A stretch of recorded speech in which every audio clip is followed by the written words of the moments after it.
વાગોળ તાલુકાના નાના બોરસરા ગામની હદમાં ટ્રેલરોમાંથી લોખંડના સળિયા ચોરી કરવાનું ચલાવવામાં આવતું નેટવર્ક ઝડપી કુલ રૂપિયા 54,44,341ના મુદ્દામાલ સાથે બે આરોપીઓને ઝડપી લેતી સુરત ગ્રામ્ય જિલ્લા LCB RB Bhatol police inspector LCB Surat ગ્રામ્ય નાઓએ સુરત જિલ્લા એલસીબી પેરોલ ફલો સ્ક્વોડના પોલીસ અધિકારી તથા પોલીસ માણસોની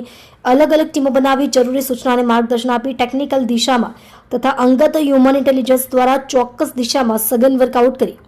ચોક્કસ વર્ક પ્લાનિંગ બનાવી સઘન વોચ પેટ્રોલિંગ હાથ ધરેલ, જે અનુસંધાનમાં J L. Patel police sub inspector LCB Surat ગ્રામ્ય નાઓ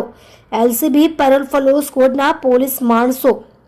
ટીમ સાથે સુરત જિલ્લા વિસ્તારમાં પેટ્રોલિંગમાં હતા. તે દરમિયાન એએસઆઈ હેમંત બાવાભાઈ તથા હેડ કોન્સ્ટેબલ અનિલ રામજીભાઈ તથા હેડ કોન્સ્ટેબલ કાર્તિકગીરી ચેતનગીરી નાઓને સંયુક્ત રીતે ખાનગી બાતમીદાર થકી ચોક્કસ હકીકત મળેલ કે રઈશ શેખ નામનો ઈસમ તેના સાગરીતો મારફતે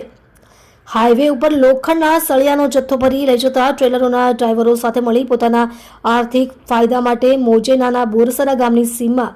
અપીવેક્સ ફાર્મા કંપનીની સામે ખુલ્લી જગ્યામાં લોખંડના સળિયા ભરેલ ટ્રેલર લાવી તેમાંથી લોખંડના સળિયાનો જથ્થો ચોરી કરવાની પ્રવૃત્તિ ચલાવે છે અને હાલમાં ટ્રકમાંથી લોખંડના સળિયા ચોરી કરવાની પ્રવૃત્તિ ચાલી રહેલ છે. જે બાતમી હકીકતના આધારે સુરત જિલ્લા એલસીબીની ટીમના માણસો સાથે બાતમી હકીકતવાળી જગ્યાએ દરોડો પાડી આરોપીઓને લોખંડના સળિયા ટ્રેલરોમાંથી ચોરી કરતા હોય સ્થળ ઉપરથી બે આરોપીઓને ઝડપી પાડેલ તથા 3 આરોપીઓ અંધારાનો લાભ લઈ નાસી ગયેલ અને સદર જગ્યાએ હાઈવે ઉપરથી પસાર થતા અલગ અલગ ટ્રેલરો લાવી તેમાંથી મોટી માત્રામાં